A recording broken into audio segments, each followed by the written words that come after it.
SSC পরীক্ষার্থী যারা আছো রেজাল্টের জন্য অপেক্ষা করছো এবং যে স্থির করে ফেলেছে যে পলিটেকনিকে ভর্তি হবে, ভালো একটা ডিপার্টমেন্ট, ভালো একটা পলিটেকনিকে চান্স পাবে, এখন তোমার মনে একটা গুরুত্বপূর্ণ প্রশ্ন কিন্তু এখন খুবই ঘুরপাক খাচ্ছে। সেটা হচ্ছে পলিটেকনিকে আমি আসলে কত মার্কস পেলে আমার চান্স নিশ্চিত হবে, আমার পছন্দের ডিপার্টমেন্ট এবং পছন্দের পলিটেকনিকে আমি চান্সটা পাবো। এই প্রশ্ন কিন্তু সবার মনে আছে, তাই না? এখন আমরা এই বিষয়টা নিয়ে বিস্তারিত এই ভিডিওতে আলোচনা করি। দেখো, পলিটেকনিকের চান্স আসলে কত মার্কসে হবে এটা আসলে বলাটা খুব বেশি কঠিন, কারণ এখানে বিভিন্ন বিষয় নির্ভর করে। এক নম্বর বিষয় হচ্ছে তোমার যে ব্যাচটা ঢুকতেছে সেই ব্যাচ আসলে কতটুকু স্ট্রং। এটা বলতে বোঝাচ্ছে যে তোমার যে ভর্তি পরীক্ষাটি অনুষ্ঠিত হবে সেখানে আসলে কী রকমের উত্তর স্টুডেন্টরা করতে পারতেছে, এটা একটা বিষয়। তাহলে এটা যদি খুব ভালো স্টুডেন্ট ঢুকে তাহলে সব মার্কের উত্তর সে পাবে, যদি আরেকটু দুর্বল টাইপের ঢুকে তাহলে সেই ক্ষেত্রে হয়তো বা একটা নির্দিষ্ট মানবন্টন তার থাকবে। আবার দ্বিতীয় বিষয় হচ্ছে প্রশ্নের মান, মানে যে প্রশ্নটা করা হচ্ছে সেটা আসলে কি সহজ, খুবই সহজ, নাকি খুবই কঠিন, নাকি অ্যাভারেজ। যদি খুবই সহজ হয় তাহলে তো ম্যাক্সিমাম স্টুডেন্টরা পারবে, সেই ক্ষেত্রে অনেক ভালো মার্ক পেতে হবে তোমার ভালো একটা পলিটেকনিক এবং ভালো একটা ডিপার্টমেন্টে।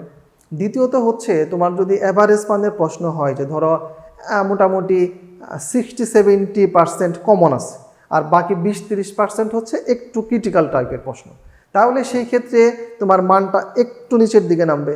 আবার যদি এরকম হয় যে ম্যাক্সিমাম প্রশ্নে হচ্ছে ক্রিটিক্যাল টাইপের, সহজ একদম বেসিক থেকে প্রশ্ন দেওয়া খুবই কম, তাহলে সেই ক্ষেত্রে বা সায়েন্স টাইপের প্রশ্ন বেশি হয়েছে, এরকম বিভিন্ন প্রশ্ন হতে পারে। কিন্তু যেভাবেই প্রশ্ন হোক না কেন তোমার পাস নিশ্চিত করার জন্য প্রশ্ন তোমার প্রশ্নের মধ্যে অবশ্যই থাকবে। পাস নিশ্চিত করার জন্য তোমার যতটুকু দরকার ততটুকু প্রশ্ন তোমার অবশ্যই থাকবে। এর পরবর্তীতে ভালো করার জন্য তোমার যা প্রয়োজন সেইটুকু তোমার নিজ থেকে করতে হবে। এখন আমরা জানি যে আমাদের যে মোট মার্কস হচ্ছে 100 মার্ক, তাই না? মোট 100 মার্কের মধ্যে আমাকে পরীক্ষা অংশগ্রহণ করতে হবে। এই 100 মার্কসের মধ্যে আমার দুইটা ভাগ আছে, একটা হচ্ছে আমার এসএসসি রেজাল্টের উপরে 30 মার্ক, আর বাকি 70 মার্কস হচ্ছে আমার ভর্তি পরীক্ষা। 70টা এমসিকিউ থাকবে 6টা সাবজেক্টের উপরে, সেখান থেকে হচ্ছে ম্যাথমেটিক্সে 20 মার্ক, আর বাকি 5টা সাবজেক্ট মানে বাংলা, ইংলিশ, ফিজিক্স, কেমিস্ট্রি এবং অ্যাপটিটিউড টেস্ট, এই 5টাই হচ্ছে 10 করে 50, 50 আর 20 হচ্ছে 70। এই 70-এর জন্য হচ্ছে 70টা এমসিকিউ, সময় থাকবে 1 ঘন্টা। এখন এই 70-এর মধ্যে তুমি কত পেলে এবং তোমার যে এসএসসি রেজাল্ট, সেই এসএসসি রেজাল্টের উপরে ভিত্তি করে এখানে তুমি কত পাবে। এখন এসএসসি রেজাল্টটা কীভাবে কাউন্ট হবে, তোমার যে জিপিএটা আছে, তোমার যে জিপিএ মানে এসএসসির যে রেজাল্ট, সেটার যে 4th সাবজেক্ট মানে অপশনাল যে সাবজেক্ট আছে সেটা বাদ যাবে। বাদ গিয়ে তোমার যে পয়েন্টটা হবে সেই পয়েন্টকে 6 দ্বারা গুণ করা হবে। 6 দ্বারা গুণ করলে তোমার যে মার্কসটা হবে, মনে করো তুমি জিপিএ পেলে হচ্ছে 5, জিপিএ পেলে কত 5। এখন আমি যদি 6 দ্বারা গুণ করি তাহলে তুমি এখানে কিন্তু 30-এর মধ্যে 30 পাচ্ছ। তোমার যদি মার্ক এখানে হয় 4.5, তাহলে এটাকে যদি আমি 6 দিয়ে গুণ করি তাহলে মেবি হয় হচ্ছে 27।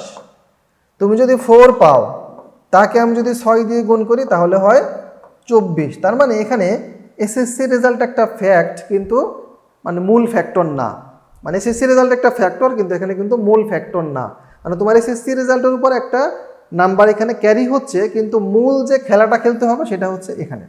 এসএসসি রেজাল্ট তুমি দিয়ে ফেলেছো, এখন তোমার এখানে কোনো হাত নাই, তোমার এখন পয়েন্ট যা আসবে সেটা তোমার কম বেশি করার সুযোগ নেই। কিন্তু বর্তমান প্রেক্ষাপট, বর্তমান পরিস্থিতি অনুসারে তোমার এটুকু কিন্তু সম্পূর্ণ তোমার হাতে নির্ভরশীল। তুমি এখানে যত বেশি নিজেকে প্রস্তুত করতে পারবে, তোমার ভালো পলিটেকনিক এবং ভালো ডিপার্টমেন্টের চান্স পাওয়া তত বেশি সহজ হবে।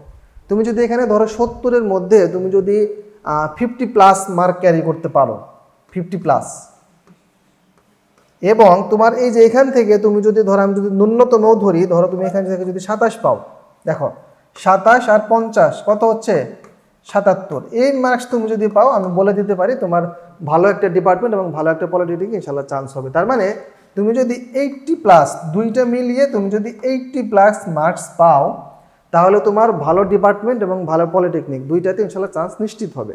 তুমি যদি 75+ মার্কস পাও তাহলে তোমার দ্বিতীয় বা 70 থেকে 80 এরকম একটা মার্কস পাও, তাহলে দ্বিতীয় সারির যে ডিপার্টমেন্টগুলো আছে সেখানে তোমার চান্স ইনশাল্লাহ নিশ্চিত হবে। কিন্তু এটা আসলে একদম গ্যারান্টি সহকারে বলা যাচ্ছে না, কারণ আমি যে প্রথমে কয়েকটা ক্রাইটেরিয়ার কথা বলেছিলাম, এই বিষয়গুলো আসলে এখানে মুখ্য ভূমিকা পালন করে যে আমার আসলে কত মার্কসে ভালো ডিপার্টমেন্ট এবং ভালো পলিটেকনিকের চান্সটা নিশ্চিত হবে। আশা করি বিষয়টা তোমরা সবাই বুঝতে পেরেছো। এর পরবর্তীতে তোমাদের আর যদি কোনো প্রশ্ন থাকে তাহলে এই ভিডিওর ডেসক্রিপশনে একটা গুগল ফর্ম দেওয়া আছে, সেই ফর্মটা পূরণ করলে আমাদের প্রতিনিধি তোমাকে আরও বিভিন্ন তথ্য দিয়ে সহায়তা করবে। সকলের জন্য শুভকামনা।